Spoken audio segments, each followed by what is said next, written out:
Juste avant de commencer, je tenais à vous dire que j'ai passé 1 an à écrire un atlas de géopolitique qui vous aide à mieux comprendre le monde. J'ai fait en sorte que les 30 sujets soient les plus illustrés possibles, donc si vous avez cliqué sur cette vidéo, il y a de fortes chances que tous les chapitres de ce livre vous intéressent. Il est disponible à partir du 10 octobre chez votre libraire, dans les grands magasins et sur internet. Je vous mets un lien en description. Fin de la pub, la vidéo peut maintenant commencer. Ensuite, ce que je n'ai pas apprécié dans l'attitude de Snowden, c'est qu'il a livré en masse plein de renseignements et il ne connaît pas le détail de ce qu'il a livré. Salut les aventuriers, ici Mister Geopolitics. Aujourd'hui, on part sur le terrain à la rencontre d'un homme, un ancien de la DGSE qui a fait 15 ans de service. Il est à la retraite depuis plusieurs mois, mais il a un parcours surprenant puisqu'il a décidé de parler de son ancien métier sur une chaîne YouTube qui s'appelle Talks with a Spy. Il va répondre à toutes vos questions et puisqu'il a beaucoup de choses à vous dire, exceptionnellement aujourd'hui, il n'y aura pas de briefing, on saute directement dans le grand bain. Je finis de m'équiper et on se retrouve sur le terrain. Allez, à tout de suite.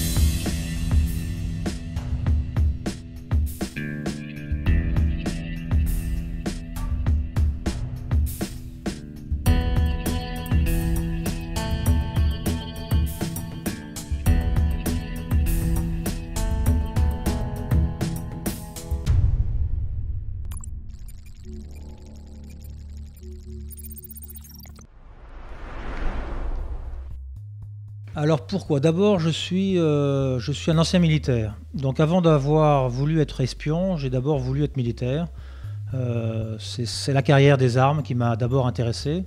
Et puis ensuite, quand on devient militaire, assez rapidement, eh bien, on devient quelqu'un de bureau. Une fois, au départ, on commence sa carrière et on fait des missions sur le terrain qui sont passionnantes, avec de l'adrénaline, etc. Et puis au fur et à mesure que les années passent, eh bien, on devient quelqu'un de plus casanier et on travaille en bureau. Et c'est à cette période-là, je me suis dit non, j'ai pas envie de continuer ma carrière dans les bureaux, je veux continuer à faire des choses qui m'enthousiasment. Et donc là, j'ai obliqué vers la voie du renseignement et de l'espionnage. Donc si vous voulez, ce qui me plaît dans ce métier d'espion, c'est un métier qui est tourné vers les crises, c'est un métier qui est tourné vers l'extérieur, vers l'étranger. Donc il faut connaître des langues étrangères, il faut se retourner vers d'autres civilisations, d'autres sociétés, d'autres manières d'être. Et puis il y a du danger, et puis il y a de l'adrénaline, il y a de l'analyse. Je ne pense pas que ça a fondamentalement changé mon impression sur la réalité des choses, sur la manière dont se déroulent les relations internationales.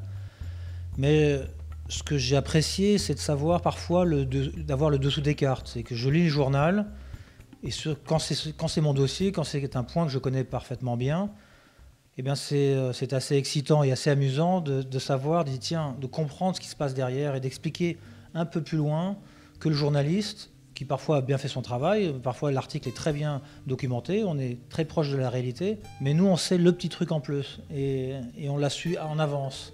Qu'est-ce que ça me permet de voir et de comprendre sur l'environnement extérieur? C'est que bien souvent, malgré tout, on est à un monde de plus en plus moderne, de plus en plus ouvert, de plus en plus connecté, et qui fait que les journalistes font bien leur travail, les journalistes travaillent bien, et qu'il y a peu de secrets qui restent longtemps sur place.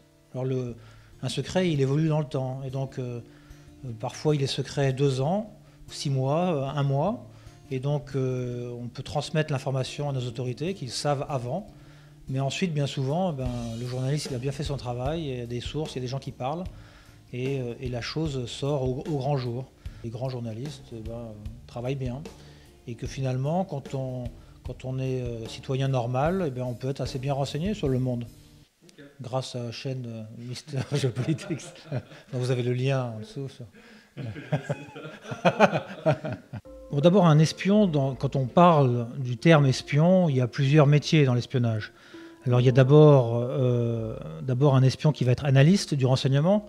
Alors, c'est-à-dire qu'il doit devenir l'expert de son dossier, le dossier dont il a la charge, et donc il va poser des questions à des gens, il va orienter des capteurs, des capteurs de renseignement technique, et il va essayer, à travers des écoutes, à travers des rapports de renseignement de sources humaines, de creuser ses connaissances sur un sujet en particulier.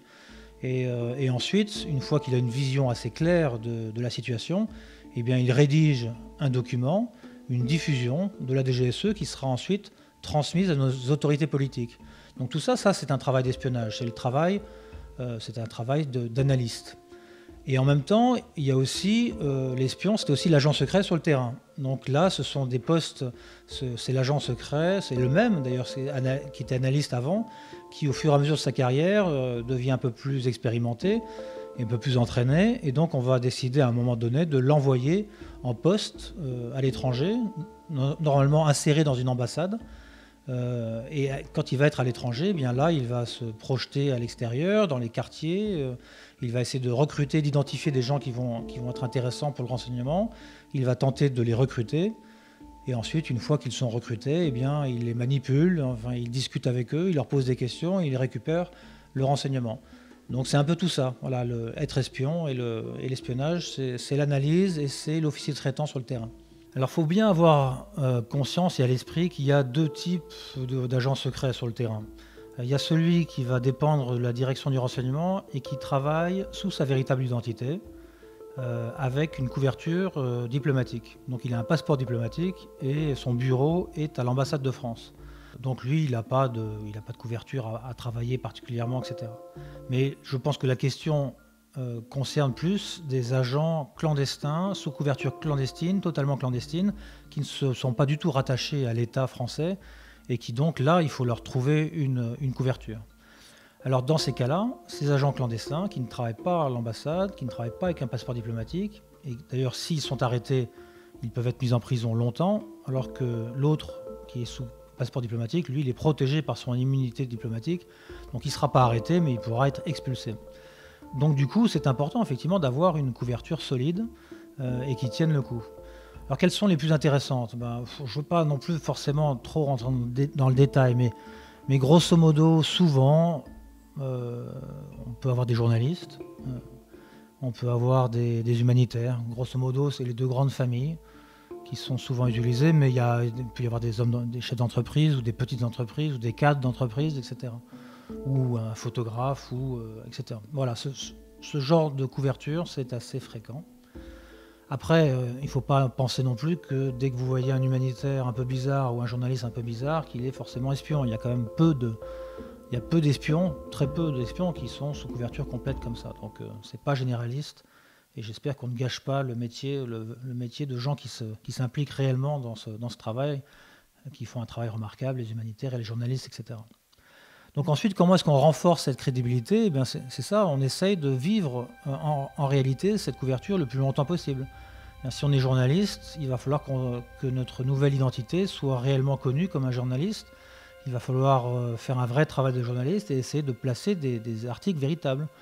Et donc, quand un service local aura des doutes sur cette personne, il fait une recherche Google, il dira « bah oui, tiens, ce journaliste, il écrit, on voit bien ses articles, il a été publié régulièrement, et c'est donc quelqu'un de sérieux, c'est un vrai journaliste. » Voilà, donc on renforce sa couverture en vivant le plus longtemps possible cette seconde vie, cette vraie seconde vie. Quand on veut être analyste du renseignement et travailler à la direction du renseignement au sein de la DGSE, eh bien la sélection va se faire par concours, comme tout organisme d'État, un concours qui est assez sélectif d'ailleurs, et souvent on est bien armé pour ce concours quand on a fait Sciences Po, ou d'autres études plus variées. Mais donc voilà, c'est un concours avec un écrit, un grand oral. Il faut parler au moins une ou deux langues étrangères. Il faut avoir une très bonne culture générale et être rapide dans ses analyses et dans ses explications. Bon, voilà, un concours habituel de la fonction publique.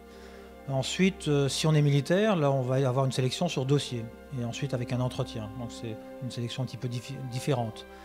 Et puis au sein de la DGSE, on a des plus petits organismes qui ont des besoins un peu plus spécifiques, avec des missions clandestines, plus secrètes par rapport au reste du service, qui eux, ces petits organismes, ces petits services, à l'intérieur de la DGSE, ont un mode de sélection qui est un petit peu plus différent, avec un sort de jeu de rôle, des exercices de terrain pour voir si la personne est à l'aise dans la rue, à l'aise pour inventer quelque chose, pour essayer de convaincre quelqu'un dans la rue, etc.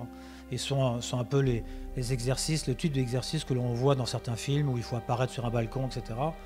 Donc, ce genre de choses existe effectivement d'une manière un peu ciblée, mais ça existe.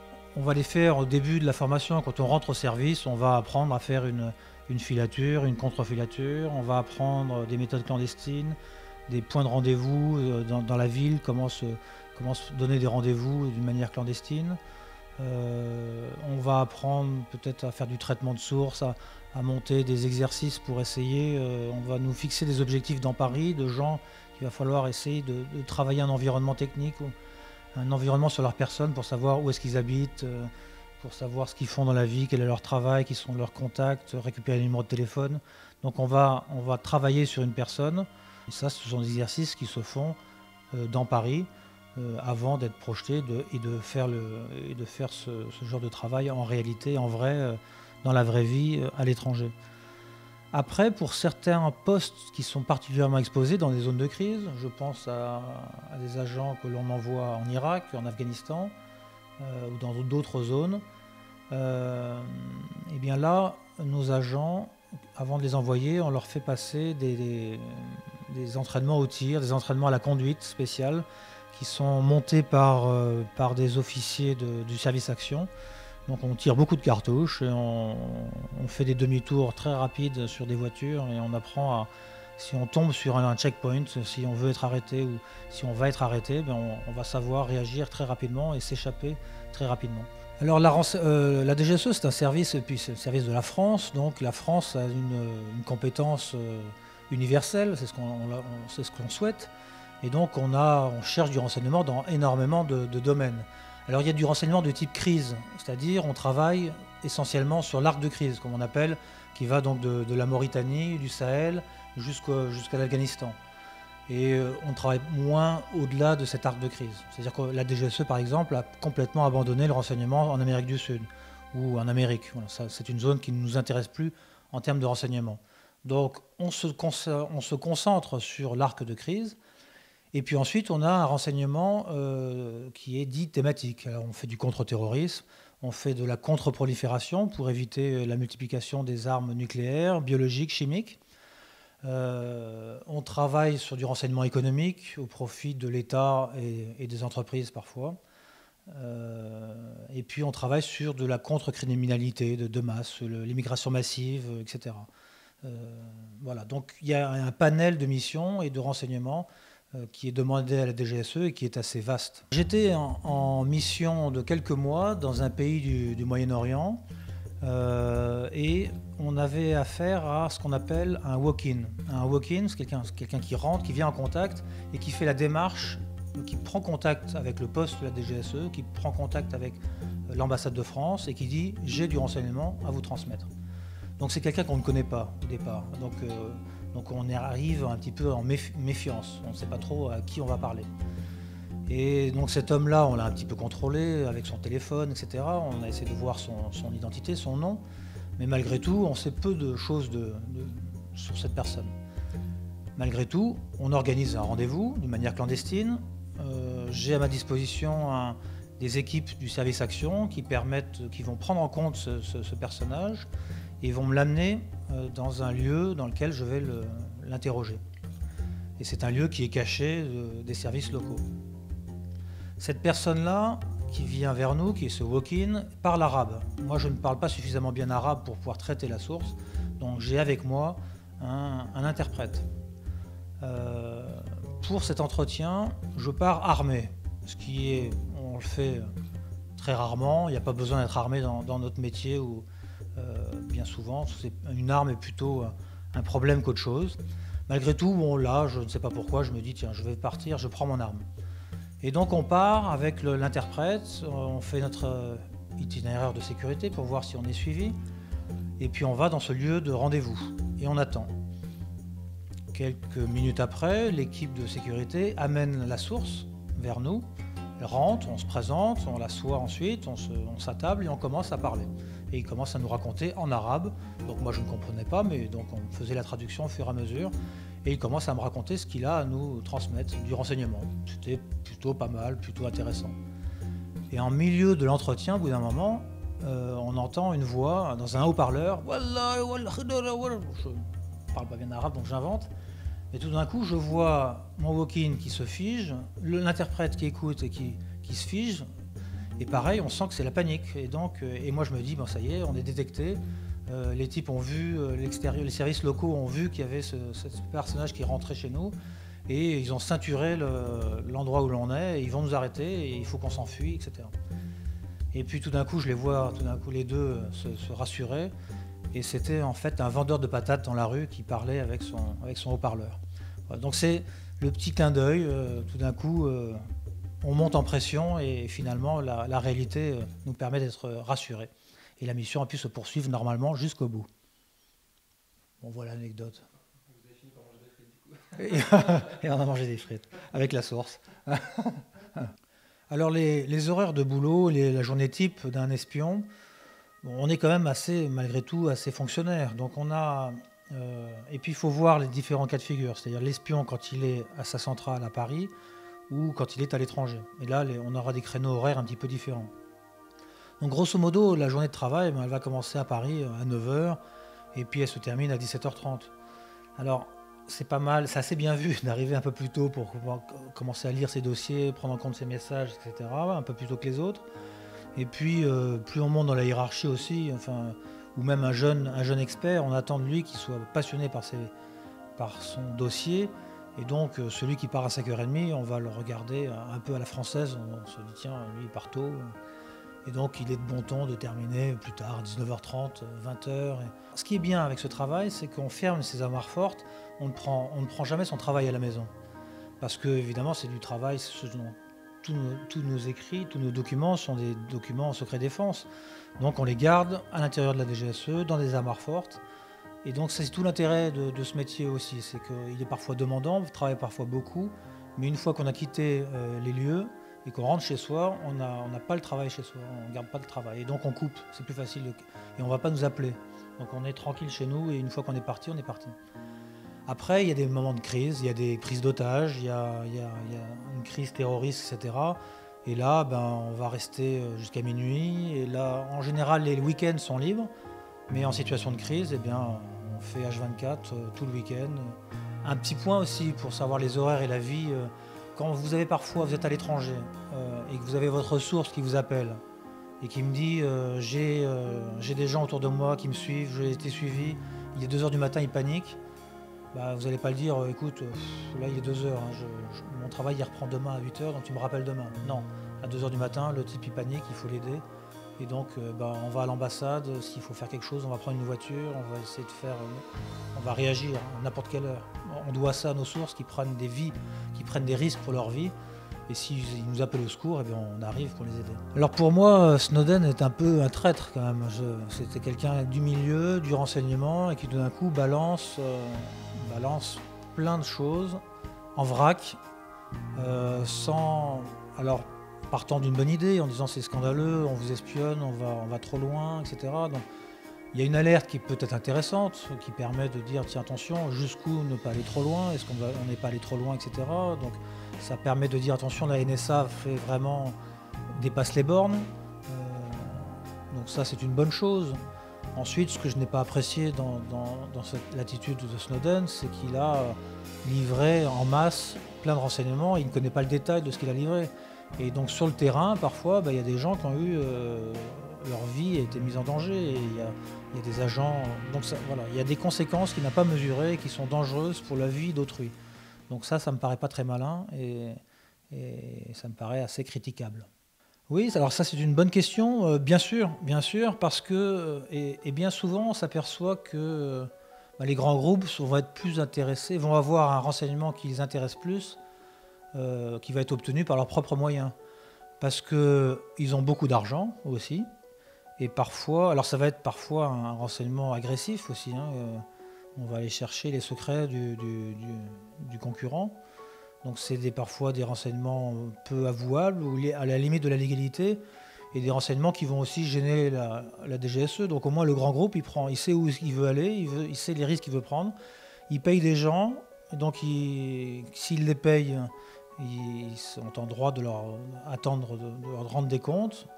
Et donc ces grands groupes, parfois, mettent beaucoup d'argent, beaucoup de moyens pour avoir des services de renseignement qui leur apportent ce dont ils ont besoin. Et donc, oui, des grands groupes comme Airbus, Boeing ont des cellules de renseignement qui sont importantes et qui sont fortes et sans doute très performantes. Ce que va apporter un service de renseignement comme la DGSE à une entreprise et que l'entreprise ne pourra pas se payer, mais c'est la crypto, c'est de pouvoir intercepter des messages, de les décrypter, c'est de pouvoir faire de l'interception satellitaire. Donc les grands groupes n'auront pas accès à ce type de renseignement, mais donc la DGSE parfois peut aider une entreprise française avec un renseignement qui l'intéressera. Mais ma chaîne YouTube Talks with the Spy, c'est vraiment une initiative personnelle. Je l'ai fait ça dans mon coin. Je n'ai pas demandé l'autorisation de la DGSE pour le faire. Mais ensuite, j'ai eu différents échanges avec mon ancien service. Et puis je les ai rassurés au travers de mon site internet où j'explique ma démarche. Et ma démarche, elle est de ne pas franchir la ligne rouge. Je ne vais pas trahir le secret défense. Je ne vais pas trahir de secret. Donc je dis des choses vraies. Je dis beaucoup de choses, je pense, intéressantes pour ceux qui s'intéressent au métier de l'espionnage, mais je ne trahis pas de secrets. Donc vous n'allez pas découvrir des secrets que l'on ne verra pas ailleurs. Simplement, je les explique d'un point de vue professionnel de quelqu'un qui a vécu 15 ans au sein de la DGSE. Donc c'est une initiative personnelle et je me suis amusé parfois à constater qu'il y a certains commentaires sur ma chaîne de gens qui disent « Ah, voilà, on voit bien que c'est filmé de manière professionnelle, il y a des images avec un slider, il y a des images de drone. Donc évidemment, c'est une équipe professionnelle de communication de la DGSE avec d'importants moyens financiers. Ils sont une dizaine pour faire ça. Bon, en fait, non. Voilà, c'est comme souvent tous les youtubeurs de la Terre. On fait nos chaînes YouTube, on est tout seul. Donc on prend son son, on fait son cadrage, on fait son montage, on fait voler son drone, etc. Donc on est seul. Et je fais cette chaîne d'une manière non intégrée à une campagne de publicité. Ceci dit, c'est sûr qu'en ce moment, la DGSE fait un effort de communication vers l'extérieur. La DGSE a accueilli Éric Rochant et son équipe du Bureau des légendes au sein du service pour qu'ils puissent voir un petit peu comment ça fonctionnait. On va beaucoup voir les écoles, on fait des conférences, etc. Donc la DGSE a bien compris qu'il fallait, pour élever le niveau des candidats, il faut pouvoir s'exprimer vers les autres, attirer les éventuels candidats en se montrant plus ouvert que l'on l'était il y a 10 ans où on fermait tout, on ne disait rien et les gens ne savaient pas ce qu'on faisait. Et donc n'avaient pas envie forcément de rejoindre ce métier qui est passionnant par ailleurs. Bah, écoutez, là pour vous répondre, je vous oriente vers ma chaîne YouTube Talks with the Spy. J'ai fait une vidéo spécifique où je conseille un certain nombre de mes films préférés, mes films d'espionnage préférés, mes romans d'espionnage préférés. Et notamment, au cours de cette vidéo, j'explique un petit peu les différences qu'il y a entre la réalité et le cinéma. Alors, donc évidemment, non, je n'ai pas tué. Il y a très peu d'agents de la DGSE qui tuent. Donc, normalement, on ne tue pas. Mais donc, on a vu le président Hollande qui lui-même, sur ce sujet très polémique, très secret, il a dit oui, parfois j'ai pris, notamment dans le domaine du contre-terrorisme, où on a des gens qui ont décidé de nous faire la guerre, et des Français qui ont décidé de faire la guerre à leur pays et de se livrer à des attentats. Et donc quand on fait la guerre, donc on tue, et dans les deux sens. Donc le président de la République a dans son livre, donc c'est plus secret, il a dit oui, j'ai pris parfois, j'ai donné des ordres, notamment à la DGSE, mais aux armées également, de tuer un certain nombre de cibles. Voilà. Mais ça arrive souvent, par exemple, quand on fait de la coopération avec les Américains, quand ils vont, où on lance un missile sur quelqu'un quand on est sûr qu'on va toucher que la cible. Donc ce sont des opérations de guerre et ça arrive, mais ce ne sont pas les agents de la DGSE à qui on a passé une arme et qu'on a dit tiens, toi tu vas tuer un tel. Je vous ai dit dans mon anecdote que j'étais parti armé. Les postes de la DGSE en zone de crise en général ont des armes dans les armoires fortes. On a parfois des ports d'armes que nous ont donné les services locaux, mais on ne s'en sert pratiquement pas. Donc on les sortirait si tout d'un coup on se trouve dans une situation insurrectionnelle. On fait du renseignement, donc on parle, on écoute, on note, on prend des notes. C'est là le travail principal. Alors là, l'internaute dit réseau d'espionnage. Je pense qu'il veut dire plutôt quels sont les services de renseignement les plus sous-estimés. Parce que s'il veut vraiment dire réseau d'espionnage, un réseau, ça va être une source un agent de renseignement et qui autour de lui a 5-6 personnes qu'il va rencontrer. Donc ça, un type central qui va rencontrer, qui va faire le tour de 6 personnes, c'est un réseau. Donc là, on ne va pas sous-estimer un réseau. Quels sont les réseaux sous-estimés? On rentre vraiment dans la salade des différents services de renseignement. Un service de renseignement, il va avoir 20, 15 réseaux. Donc je pense que la vraie question, c'est quel est le service de renseignement étranger le plus sous-estimé. Alors je l'ai mis un petit peu, j'ai fait une vidéo qui s'appelle les 5 meilleurs services de renseignement dans le monde, dans laquelle je fais des louanges pour de petits services qui ne sont pas forcément très connus, mais qui me semblent être très bons, très compétents. Donc j'avais cité les services libanais qui sont très bons, les services marocains, les services émiratis, etc. Il y a beaucoup de commentaires de gens qui sont par exemple d'origine algérienne, qui disent « Ah, et les services algériens ?» Donc bon, les services algériens, je ne les ai pas cités, je pense qu'ils sont très bons aussi, mais j'ai peu travaillé avec eux, donc je ne les connais pas. Et c'est vrai qu'il y avait un internaute qui disait « Tiens, mais vous avez cité des petits services qui sont sous-estimés, qui sont très bons, mais vous les citez parce que c'est des services qui coopèrent bien avec les services occidentaux. Ça ne veut pas forcément dire que les autres sont moins bons. » Bon, ça c'est vrai. Il y a peut-être un autre service auquel je n'ai pas parlé dans ma vidéo, et je pense qu'il est souvent sous-estimé parce qu'on ne le connaît pas, mais c'est les services suisses. Les services suisses, ils ont une compétence extérieure, internationale, avec leur neutralité, donc ils peuvent peut-être plus facilement qu'un autre parler à des gens facilement. On se confie facilement à un Suisse, on se dit tiens, un Suisse c'est neutre. Et donc on a des gens extrêmement compétents, performants, ils ont des sources humaines de très grande qualité. Et quand j'ai travaillé plusieurs fois avec les services suisses, j'ai chaque fois été assez impressionné par leur niveau de qualité. L'idée de créer cette chaîne YouTube, elle m'est apparue à peu près 4 à 5 mois avant que je quitte le service. Je me suis dit tiens, après j'aurais envie de faire ça. Parce que je pense il y avait de la place à parler de ce métier de renseignement d'une manière plus ouverte, plus réaliste que ce que je voyais moi à l'extérieur en regardant la télévision, ou en regardant YouTube, ou en regardant les journaux. Ou en regardant tout simplement Le Bureau des légendes, qui est une série très réaliste, mais qui reste une fiction. Donc je pense qu'il y avait encore matière à développer un peu le vrai métier du renseignement, voilà ce qu'on y fait. Donc il est moins mythique peut-être que dans la réalité, mais il est tout aussi passionnant. Et donc j'avais envie de présenter de mon métier, de mon ancien métier que j'ai fait avec passion, j'avais envie de le présenter d'une manière plus ouverte, et d'une manière plus réaliste vers les gens, parce que voilà, on est une démocratie, parce qu'il y a des impôts, parce que tous les Français payent un service de renseignement indirectement, et donc ils ont le droit de savoir, et ils ont le droit d'être persuadés que ce service travaille d'une manière professionnelle, responsable, qu'on ne fait pas n'importe quoi, qu'on ne tue pas allègrement, qu'on dépense l'argent d'une manière comptée, rationnelle et surveillée. On est très surveillé par le Parlement, par des missions parlementaires. On est très surveillé dans notre renseignement technique. On ne peut pas mettre sous écoute n'importe qui, etc. Donc il faut rassurer les Français, je pense. Enfin, moi, tout ce que j'ai vécu pendant ces 15 ans, ça me donne l'image d'un service qui est raisonnable, et qui travaille au profit de l'intérêt collectif, de l'intérêt des Français, de leur sécurité, et qui est tout tourné vers donner du renseignement de qualité à nos décideurs, et pour que nos présidents successifs prennent les meilleures décisions parce qu'ils sont bien renseignés. Et en plus, je le faisais à travers d'une chaîne YouTube parce que j'ai toujours aimé la vidéo, la photo, le montage vidéo sur ordinateur.